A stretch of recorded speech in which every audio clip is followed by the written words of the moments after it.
गांव में एक किसान अपनी बीवी और एक लड़के के साथ रहता था।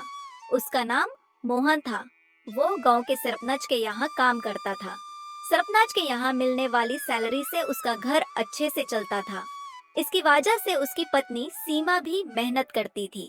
मोहन के पास गांव में कुछ जमीन भी थी जिसमें उसकी पत्नी खेती करती थी। सीमा के खेत में एक कुआं भी था, लेकिन उसमें पानी न होने के कारण सीमा अपने पास वाले खेत से पानी लाती थी। इसकी वजह से उसका पड़ोसी उससे जलता था। एक दिन उसका पड़ोसी उसके पास आता है और बोलता है, बेटी सीमा, मैं अब तुम्हें अपने कुएं से पानी नहीं दे सकता। अरे काका, हम तो आपके कुएं से ही अपनी खेती करते हैं। अगर आपने हमें पानी नहीं दिया तो हम खेती नहीं कर पाएंगे। बेटी, अब गर्मी आने वाली है। अगर मैं तुम्हें अपने कुएं से पानी दूंगा तो मैं कहाँ से खेती करूंगा। ये बात सुनकर सीमा अपने घर जाती है और अपने पति मोहन को बताती है। ये बात सुनकर मोहन रामू काका के पास जाता है।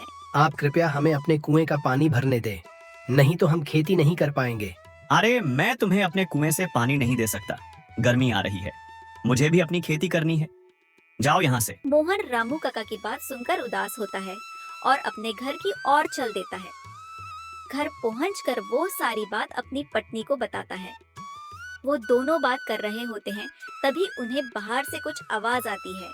वो दोनों बाहर जाकर देखते हैं तो उन्हें एक बाबा जी दिखते हैं। अरे बेटा, मैं बहुत भूखा हूँ, मुझे कुछ खाने को दे दो। अरे बाबा जी, हमारे पास तो कुछ खाने के लिए नहीं है, आपको कहाँ से दें? बेटा, अगर तुम मेरी मदद करोगे तो मैं तुम्हारी मदद करूँगा। बाबा जी की बात सुनकर वो अपना खाना उन्हें दे देते हैं।